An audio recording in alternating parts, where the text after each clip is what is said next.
George W. Bush, the former president of the United States, waged a war on terror against the attackers of 9/11, but it ended up being a war on Muslims, a war that was used to advance anti-Muslim hatred and rhetoric.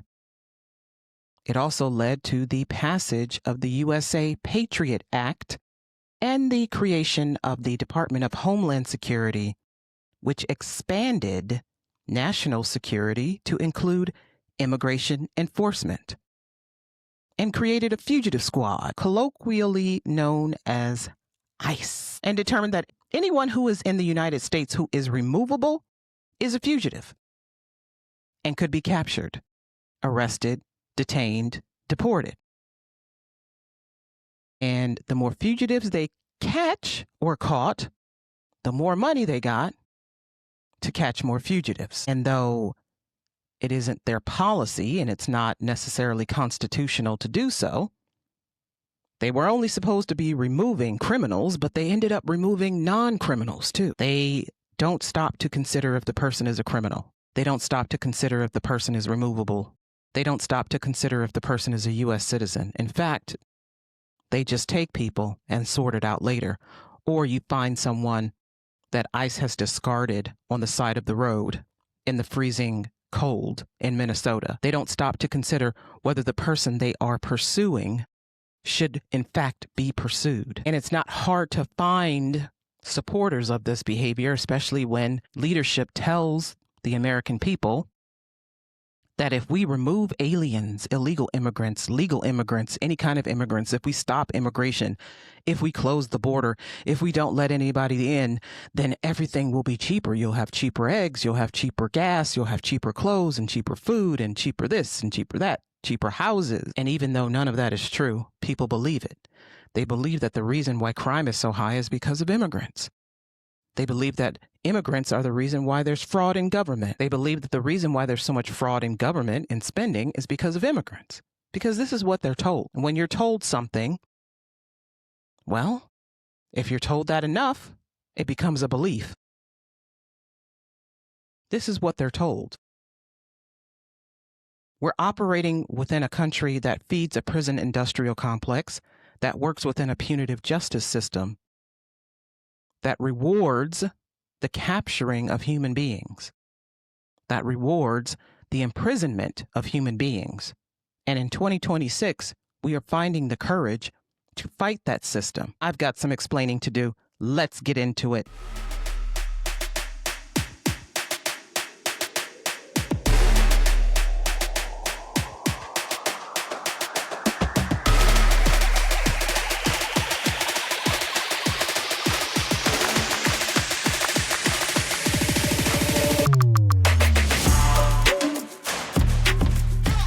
Hey everybody, hey everybody, hey everybody.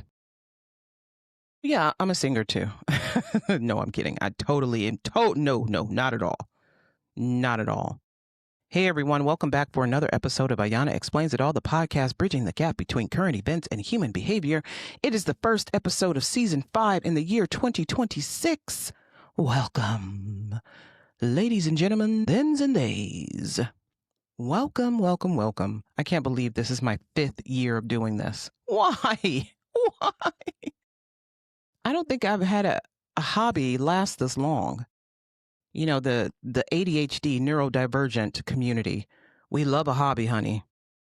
We love a hobby. I've got a few of them ongoing right now. Hey, I'm coming to you from Northeast Ohio on January 20th, 2026. It is a Monday night because that's how I roll, right? I do this whenever the mood strikes me. But basically, whenever I finish writing the script, and it takes me forever nowadays, but here I am. Here is the podcast. Ayana Explains It All. Ayana Explains It All is available to you, to the people, on multiple streaming platforms, including the flagship of Spotify, Apple Podcasts, Amazon Music, Good Pods, iHeartRadio, a host of others, so many, I can't even remember the names. Pandora sounds familiar. If you go to the show's website, www.ayanaexplainsitall.com, that is www.ayanaexplainsitall.com, you will find all the information on the show, including every single episode. Every episode is available at the show's website. You can play it through the show's website, or you can find the podcast on your favorite music player. Like I said, Spotify, Apple Podcasts, Amazon Music, wherever. We are there. Everything is there. I have a blog that accompanies some of the episodes. I have show notes, transcripts. There's also information on how to collaborate with me if you want to collaborate. If you want to share with me, darling, share with me. If you want to come on the show, be a guest on the show, be a host, guest host. I've had guests on my show, although not as frequently as I would like. So sign up. You can also support the podcast. There are ways to support the podcast. You can find out through the website, again, www.ayanaexplainsitall.com. I'm not going to say it again. I'm kidding. I will say it again. www.ayanaexplainsitall.com. Let's get started. There's something really crazy going on in the United States right now. The last episode of season 4, the season finale, I talked about 2025 being the year of courage. And boy, did some of you take that seriously. You thought, you know what? Yeah, hell yeah, hell yeah. And I'm seeing it. I'm seeing it in the streets of Minnesota, Minneapolis specifically. I'm seeing it all over the country. Columbus, Ohio, in Portland, in California, in Philadelphia. I'm seeing people strike back against ICE all over the country. Now, as an attorney, I will advise you, be a hero, yes. Don't be a dummy. Be a hero. Don't be a dummy. Why? Time has come for us to stop complying. Not complaining, not posting, not voting and hoping for the best, but plain old non-compliance, resistance is what I mean. Resistance. We are at that point right now. When you tell people to fight back, what does that actually mean? And who gets to decide? Because history shows us two things at the same time. Obedience to injustice causes real harm. Uncontrolled retaliation destroys legitimacy just as fast. So today we're not talking about rage. We're talking about thresholds. When resistance becomes necessary, when restraint still matters, and what we need to do to ensure that we stay on the right track in our resistance. Now, let me start with some uncomfortable truths. A lot of harm in this country is perfectly legal. And it's not accidental. It's not a loophole. It's not a mistake. It's legal. And yet most people can feel it in their bones when something is wrong, even if the law says it's fine, even if prosecutors decline to investigate, decline to indict. Most people can feel it in their bones when something is wrong. And even when these so-called legal and legitimate systems exist, there comes a time when we must resist, and resistance is okay. History tells us that laws are not neutral truths handed down from the sky. They are written by people with power under specific incentives at specific moments in history. And in the United States, many foundational laws were written by landowners, by slaveholders, by white men who explicitly distrusted mass democracy. That doesn't mean that every law is bad. I'm a lawyer. If I thought that, I wouldn't be a lawyer. It does mean that legality is a weak moral standard. It is a weak excuse for why people act the way that they act. It is a weak justification for why ICE agents are murdering innocent civilians, why ICE agents are leaving people stranded on the side of the road because they determined that this person could not be detained mid-ride to the detention center.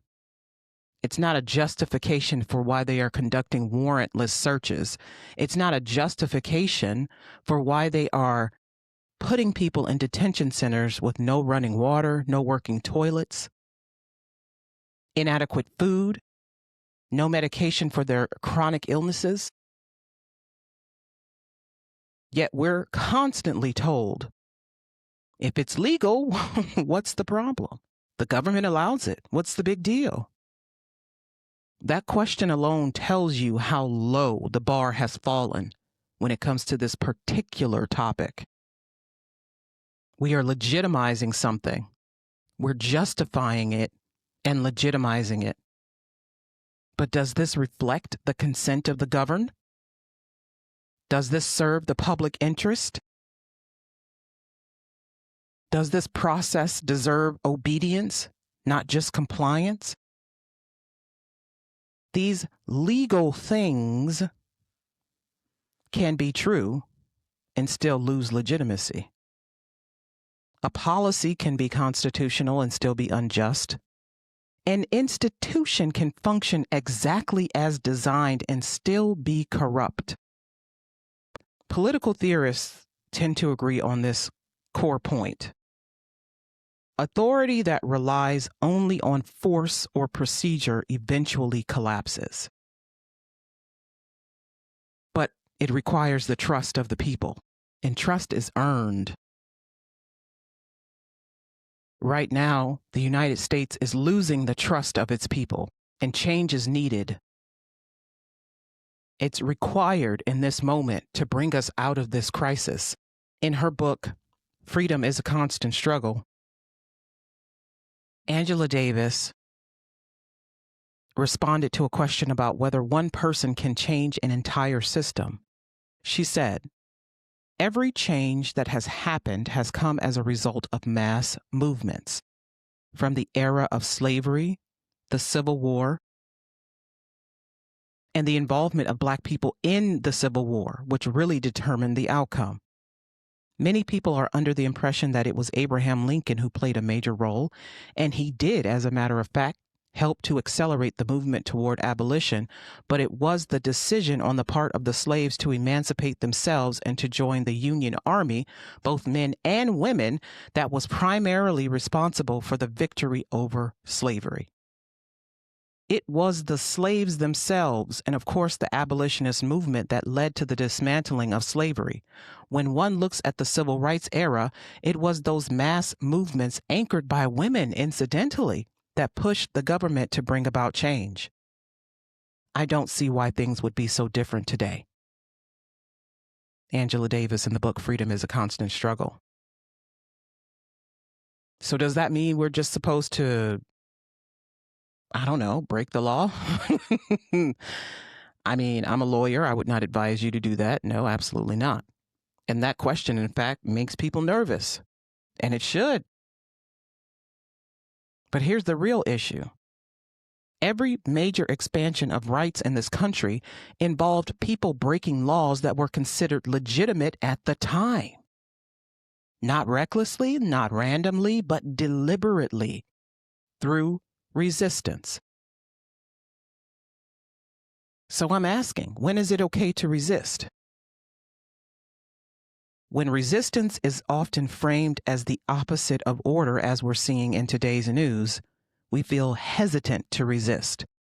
People are scared to be disobedient. People are scared to push back. People are scared to not comply with police, with law enforcement, with ICE. People are afraid and they're walking around with their, quote, papers, their passports, their birth certificates. People are scared of not complying. Resistance doesn't start because people are angry or scared. It starts because institutions stop responding to calls for protection of civil liberties.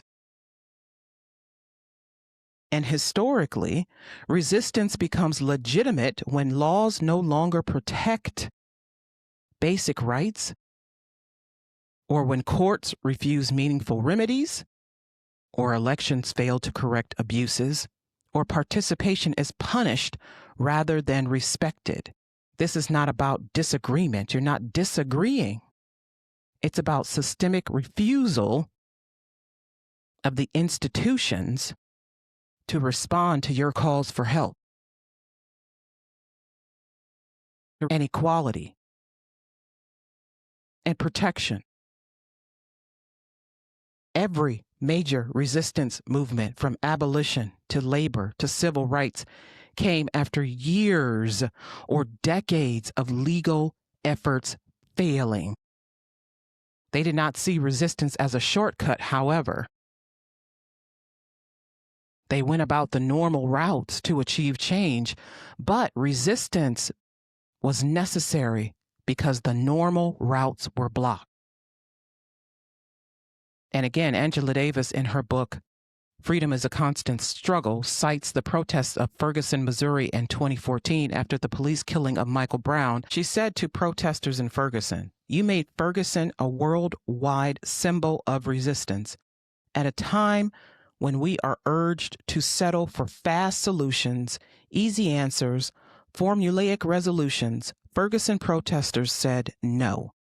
You were determined to continue to make issues of violence against Black communities visible. You refused to believe that there were any simplistic answers, and you demonstrated that you would not allow this issue to be buried in the graveyard that has not only claimed Black lives, but also so many struggles to defend those lives." Again, resistance doesn't begin simply because people are angry. Yes, anger may be present. How could it not be? But anger is not what turns a community towards resistance. Resistance begins when institutions stop responding, when the systems that are supposed to protect people instead expose them to harm, when the channels that are supposed to offer remedies instead offer delay, dismissal, or punishment.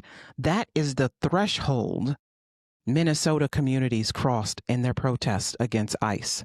And again, historically, resistance becomes legitimate when the basic architecture of accountability breaks down, when laws no longer protect basic rights, leaving, for instance, immigrant families vulnerable to detention, separation, and surveillance, when courts refuse meaningful remedies, offering procedural delays instead of protection, when elections fail to correct abuses, cycling through leadership without altering the lived reality of targeted communities, and when participation is punished rather than respected, as people who speak out face retaliation from the government, intimidation, or increased scrutiny.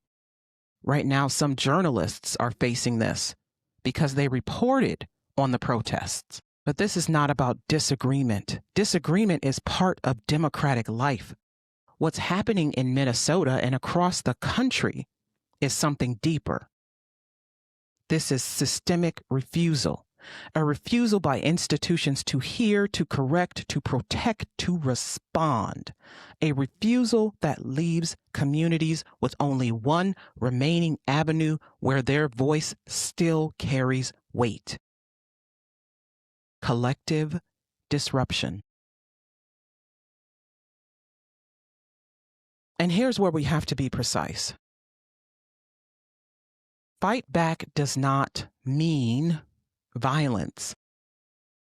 And historically, movements that equated the two often lost public legitimacy, even when their grievances were real.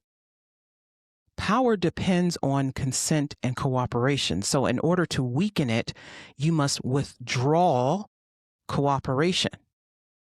And to that end, resistance takes many forms: refusal, withdrawal of labor or cooperation, mass noncompliance, economic pressure, parallel institutions, sustained disruption of unjust systems. This is about direction, not intensity of the fight. In order to legitimize the resistance, you need direction. Pressure the right groups. Direct your fight at the right groups. Focus on who truly needs to benefit from the fight. If resistance punches down, sideways, or randomly, it stops being resistance and becomes destruction. Violent or nonviolent resistance are distinguishable in their methods, but their goal is the same: to weaken the powerful force that is punching down on a group of people. But you have to choose your resistance carefully. Resistance is directional. It's not just any act of defiance or disruption. It's a strategic push upward against a force that is actively causing harm.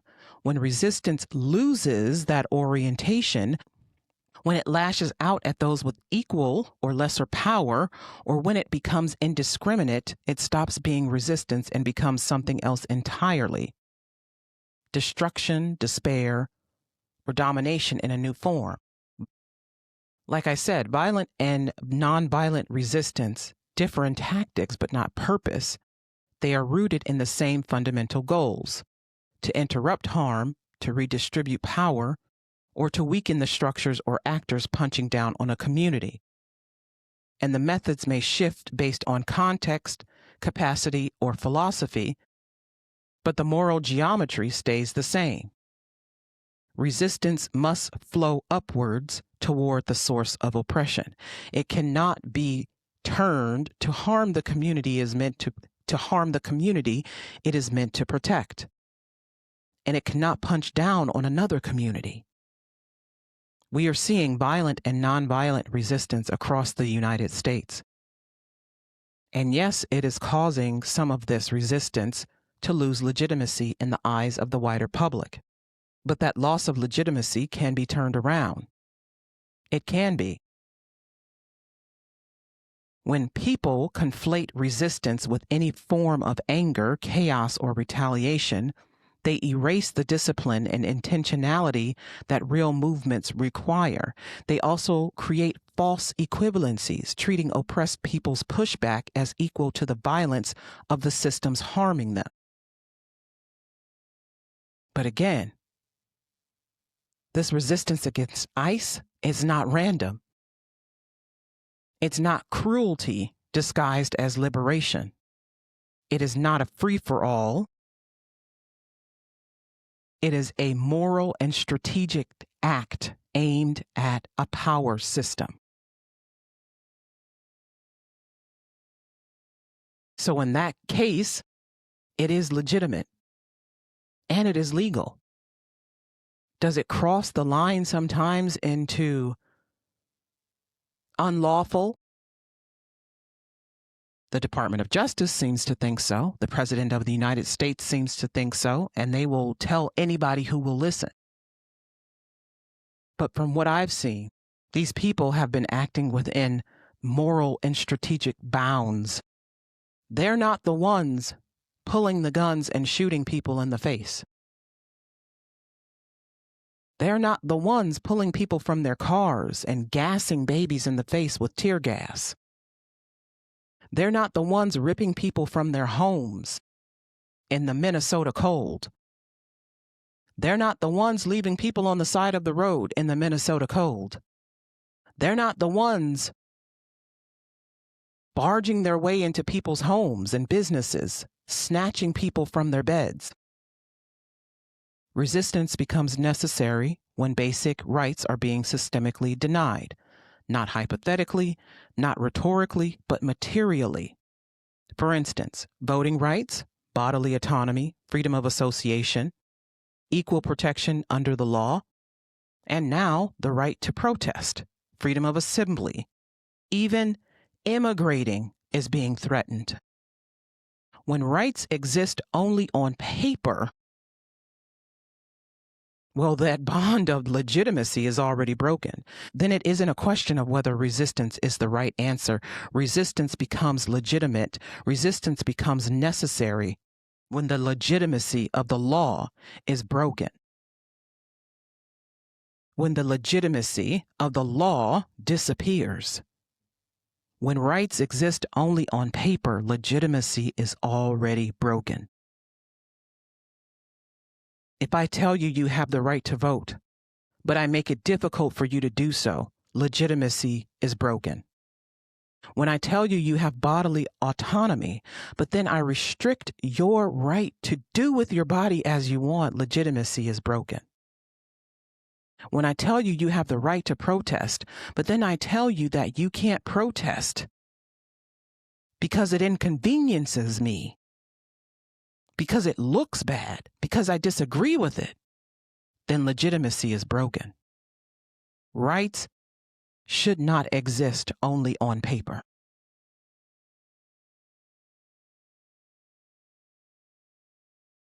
Resistance is necessary when peaceful legal avenues are actively suppressed. If we look at what's happening with the Department of Homeland Security, due process rights being violated by the Department of Homeland Security, this is well documented. This is not me saying something. This is well documented by the ACLU, by La Raza, by immigration lawyers, by non-immigration lawyers. People are being denied their right to speak to an attorney. American citizens are being detained and held. Warrantless searches are being conducted. Courts are ordering deportations without hearings. And these aren't even the expedited removals. People are just being removed to another state, another country. Whistleblowers are being punished. Elections are being threatened with suspension. And at this point, I mean, compliance no longer equals stability. It equals consent to harm. Right now, if you're complying with this, you're consenting to harm. And harm is ongoing. It's not speculative. Resistance is morally different when people are being harmed now, and they are. They're experiencing a loss of livelihood. They're witnessing or being victims of state-sanctioned violence and systematic exclusion. No more waiting for the right moment. Waiting for the right moment often means asking victims to endure indefinitely the harm that they are trying to escape. The resistance must be aimed at the systems, not civilians, and this line matters because it is the power structure that is causing the harm. People are simply obeying the power structure. They're simply obeying the people in power. Without that power structure, well, perhaps it would be a different world. But legitimate resistance knows where to aim. Legitimate resistance directs its force toward the structures that produce the harm, not the people who are already vulnerable to it. In Minnesota, protests against ICE make this distinction clear. The target is not the civilians. The target is the system, the laws, the institution, the economic incentives and decision makers that enable family separation, detention, and fear. It is not the American people. It is not the people living in the neighborhoods where ICE finds itself. It is not the businesses. It is not the business owners whose lives are being disrupted by these raids. It is the system, the laws, the institutions, the economic incentives, the decision makers, those who make the decisions about family separations, detentions, and fear. Legitimate resistance targets laws that criminalize presence instead of protecting dignity. Legitimate resistance targets institutions that enforce harm without accountability. Legitimate resistance targets economic structures that profit from detention and deportation. Legitimate resistance targets decision makers who choose cruelty over community. These ICE protests are a form of legitimate resistance. Levers of power, the engines of harm, the places where pressure creates change is where we will find legitimate resistance. If civilians become the target, then the legitimacy collapses, no matter how righteous the cause claims to be. The story shifts away from the injustice being resisted and toward the harm being caused. And this is what the government is trying to do. They're trying to shift the story. They're trying to show that the resistance is illegitimate in order to collapse the movement. By saying, look, these people are invading churches. Look, these people are disrupting traffic. Look, these people are the reason why Renee Good is dead. Look. Power uses that shift to justify repression, to delegitimize the movement, to turn public sympathy into suspicion. And I've seen this all over social media. And perhaps the protesters in Minnesota understand this. They are certainly more disciplined and restrained in their movement than I have seen in other movements.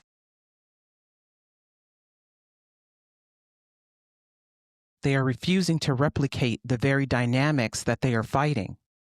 Their resistance is aimed upward at ICE's policies, at the contracts that fund detention centers, at the elected officials who allow harm to continue. They are withholding cooperation from the machinery of enforcement, not from their neighbors. That's what makes this so powerful. They are going after the power systems. And when a movement's aim stays fixed on the systems causing harm, it becomes impossible to dismiss. It becomes impossible to ignore. It becomes a force that clarifies rather than confuses, a force that exposes injustice instead of obscuring it. In this case, the goal is protection and expansion of rights. Human rights, civil rights, whatever the case may be. It is not revenge. It is not humiliation. It is not dominance. We are fighting for a world that includes more people than the world it's fighting against. Clearest sign of a legitimate resistance is this. The world it's fighting for includes more people than the world it's fighting against. Resistance in this case is not a catch-all for any act of disruption. It has direction. It has purpose. It is aimed directly at the source of harm. It is a strategy, a moral stance, a collective decision to refuse domination. It is a force that clarifies rather than confuses. It is exposing the harm rather than obscuring it. It is disruption in service of liberation, not destruction for its own sake. It is disruption in service of liberation. And every government, every administration we've seen after a resistance movement has been successful praises the resistance in hindsight. But in real time, they condemn it. And that hypocrisy is not by accident. It's a strategy. Power always frames resistance as too disruptive, too extreme, bad optics, and the wrong time. Power protects itself by criminalizing the very actions it will later romanticize.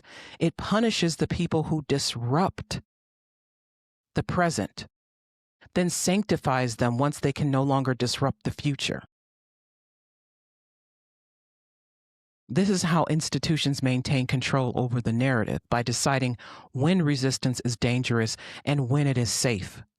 They try to delegitimize the movements. They infiltrate the movements in some cases. They use their power to decide when resistance must be crushed and when it can be celebrated. Order is often defended not because it is just, but because it is familiar. In real time, resistance is treated as a threat to order because it is one. It is. It's a threat to comfort, to hierarchy, to the illusion that those in charge are acting with legitimacy. Governments call it disorder, extremism, chaos, disruption. They call resistors paid actors because that shifts attention away from the harm being resisted. They frame the resistors as the problem so they don't have to confront the problem itself. But once the dust settles, once the resistors are either jailed or dead, or once their demands have been absorbed into the mainstream, those same governments rewrite the story. They turn yesterday's dangerous radicals or paid actors or leftist liberals into some kind of symbol of courage, discipline, or patriotism. They turn movements into myths. They turn struggles into folklore. They turn resistance into something ornamental, something that can be admired without being imitated, something that you put in a history book and go, look, this happened. This is a tactic of power. By praising resistance only in retrospect, governments strip resistance movements of their teeth. They make it inspirational instead of instructional. They turn it into a museum exhibit instead of a manual. But real resistance is never comfortable. It's not supposed to. It's never convenient. It's not supposed to be. It's never universally applauded in the moment. It's not supposed to be. There has to be someone against it. Otherwise, what are the resistors fighting for? It is disruptive by design.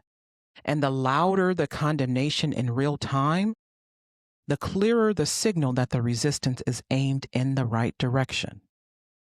And these critiques rarely disappear when resistance becomes more polite. They disappear only when power is forced to concede. And then there are those who are endlessly complying, who are pushing compliance, endlessly complying. The people who are told to wait forever and do. The people who believe that things will be better after the next election, after the next court case, or after the next crisis.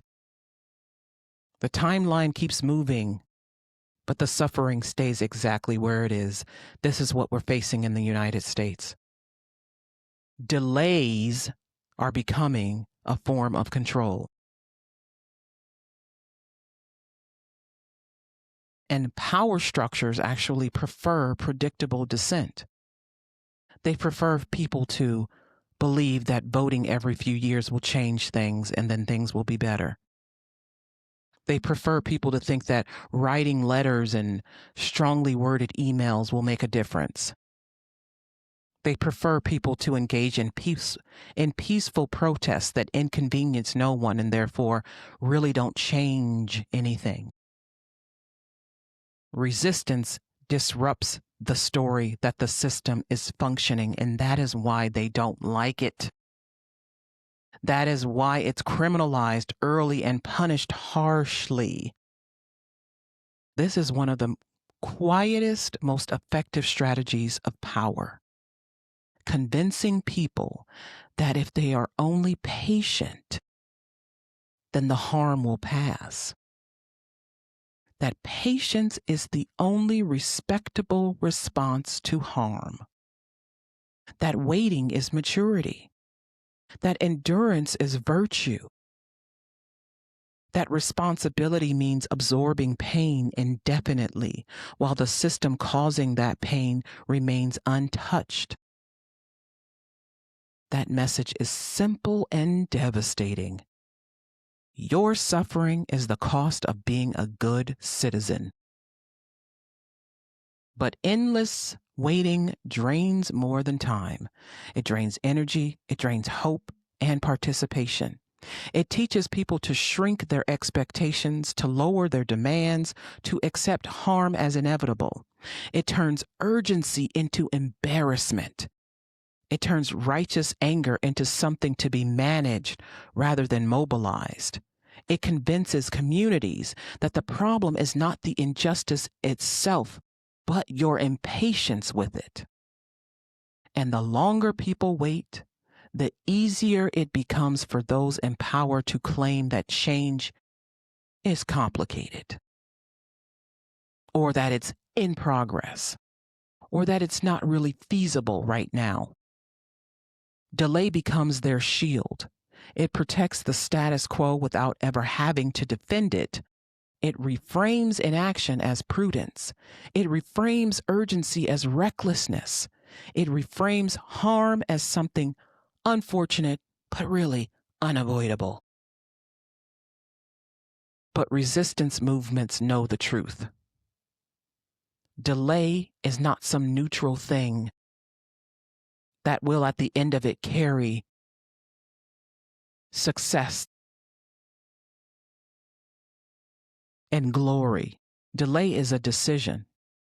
Delay is a strategy.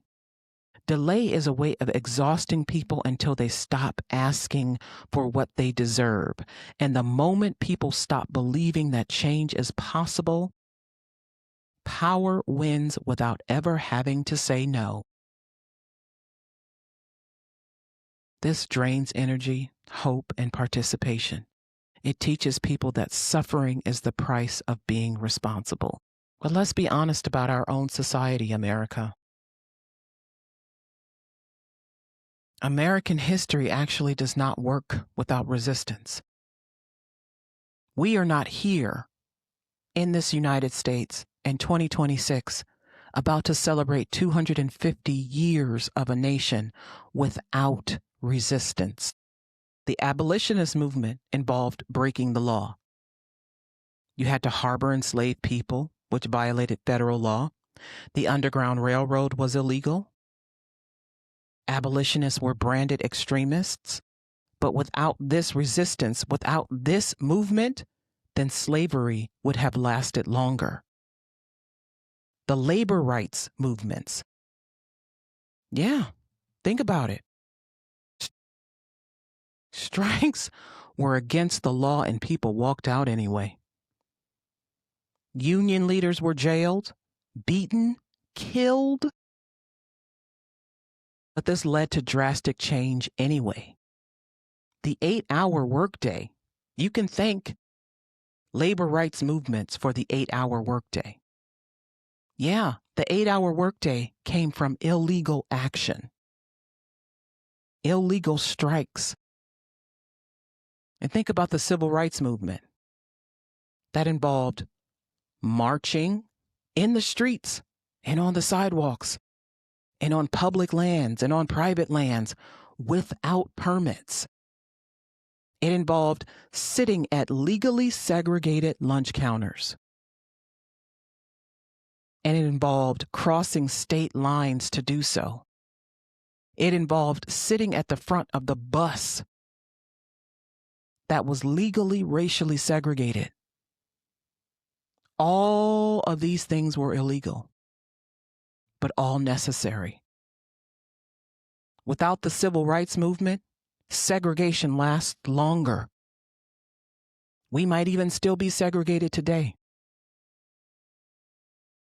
In fact, Supreme Court Justice Clarence Thomas said that the U.S. Supreme Court had no right reading desegregation into the Constitution, that we should have just let the law, let society take its course. Eventually, desegregation would have come. Those laws were never going to lead to justice. Justice is what dragged the law forward, Mr. Thomas. And there comes a point when obedience is no longer a virtue, but a vector of harm. When following the rules does more damage than breaking them, when the system demands compliance without offering accountability, when silence stops being neutrality and becomes participation, that is the moment resistance shifts from an option to an obligation, not because people are reckless, but because the cost of obedience has grown too high to justify. The moment fighting back becomes the only path left with integrity is the moment we must resist. And that moment arrives when refusal is the last remaining leverage, when solidarity dissolves the isolation that power depends on, when people recognize that their collective voice, their collective withdrawal, their collective disruption is the only way to make injustice impossible to ignore. Fighting back is not about mirroring the harm you're resisting. It's about refusing to fuel it, refusing to fuel the harm that is punching down on you. It is about withholding cooperation from systems that rely on your participation to function. This kind of resistance that we're seeing across the United States, it's not chaos, it's clarity. I'll shout to anyone who wants to hear it about DHS and ICE and how their behavior has been going on for years, unchecked, allowed, and how I'm glad that somebody is finally shining a light on this. This is clarity. We have finally decided to stop enabling what is hurting us. We are recognizing that harm persisted not only because of the power of the oppressor, but because of the obedience of the oppressed. Once people stop cooperating with their own diminishment, the machinery of injustice begins to grind and stutter. Fighting back in its deepest sense is not about becoming what you oppose. It's about becoming unavailable to the forces that depend on your compliance. So when someone calls a resistor violent, when someone says that resisting is harmful, you tell them that you are resisting because you refuse to cooperate and enable what is hurting you. Resistance is the disciplined act of saying no, not out of rage, but out of principle, not to destroy, but to disrupt, not to replicate harm, but to remove your labor, your silence, your consent from the systems that require them. For the protesters in Minnesota and across the United States, the moment to resist arrived when they realized that cooperation with ICE meant cooperating with harm. And fighting back is not resistors becoming what they oppose. They are simply withholding their consent, their silence, their complicity in a system that is harming them. Resistors are showing up for their neighbors and refusing to let fear dictate the boundaries of their humanity. This is the architecture of resistance, not chaos. This is the architecture of resistance, not chaos, but clarity, not destruction, but disruption, not mirroring harm, but interrupting it. In Minnesota, the protests against ICE are not just demonstrations. They are a collective decision to stop enabling what is hurting their communities, what is hurting our communities. These are not spontaneous eruptions of emotion. We are not being emotional. when we respond to institutions with our voices. We are responding to the institution's silence. Resistors are refusing to cooperate with harm. They are declaring that obedience has become more dangerous than disruption.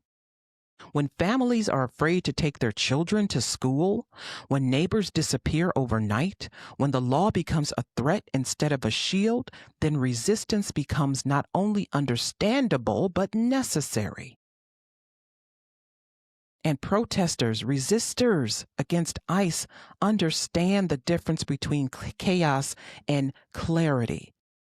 Their resistance is clearly targeted to the harm, the laws, the institutions, the economic incentives, and the decision makers that are enabling the actions that are harming them and their communities. They are aiming upward, in the right direction. They are protecting civilians instead of endangering them. Their movement, their resistance is legitimate.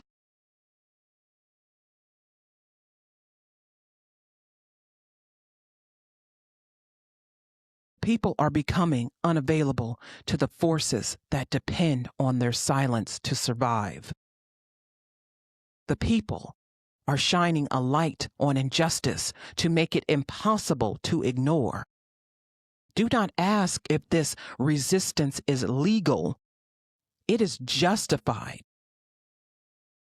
It is targeted and aimed at expanding democracy. If the institutions refuse to reform themselves, well then, the pressure for them to reform won't come from politeness, will it? It will only come from resistance. History doesn't ask whether resistance is comfortable. It asks whether it was necessary. History doesn't ask whether resistance was comfortable. It asks whether it was necessary. It doesn't ask whether people followed the rules. It asks who the rules were protecting. And it doesn't ask whether resistance looked polite. It asks whether it expanded the circle of justice. The hardest part isn't knowing when to resist. It's accepting that waiting for permission has never been how justice arrives. Ultimately, what people are resisting in these protests against ICE and the Department of Homeland Security, what they are resisting is a power structure that denies justice to even the most vulnerable of us. And these systems can say whatever they want, but the true measure of justice isn't what a system claims about itself. It's what people experience.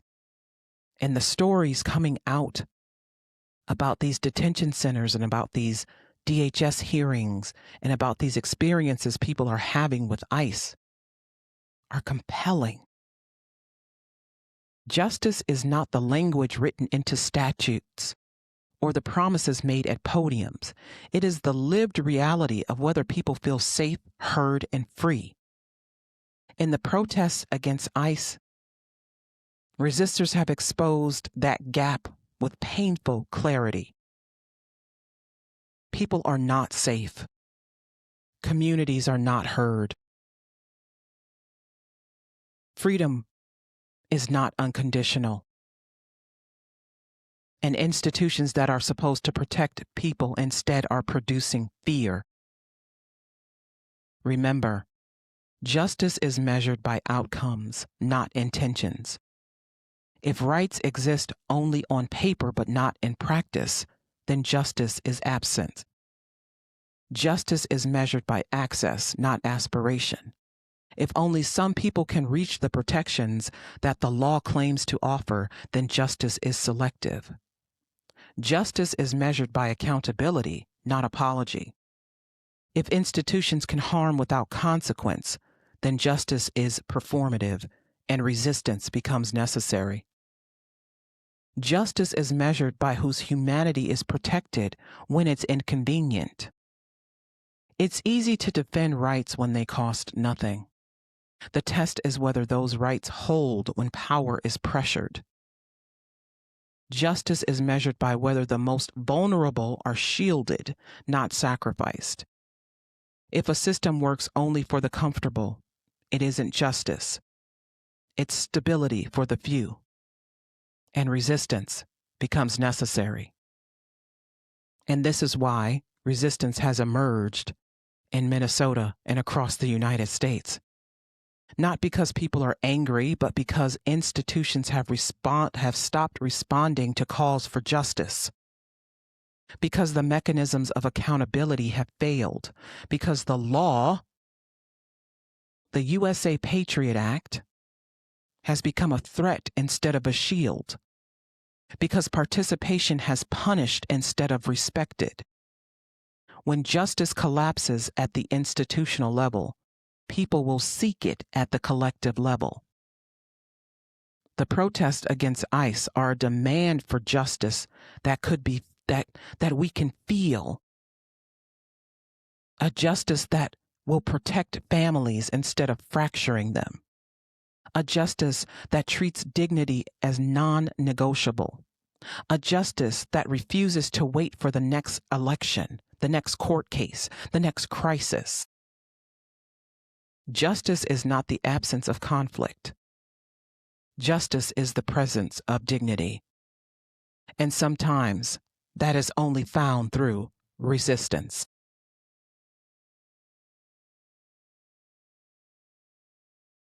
And sometimes that is only found through resistance. Path toward justice that is real, lived, and shared. And sometimes justice is not the absence of conflict, but the presence of dignity. And when dignity is denied, resistance becomes the only remaining path toward a justice that is real, lived, and shared. And this has been Ayana Explains It All, brought to you by Facts, Figures, and Enlightenment. Take care.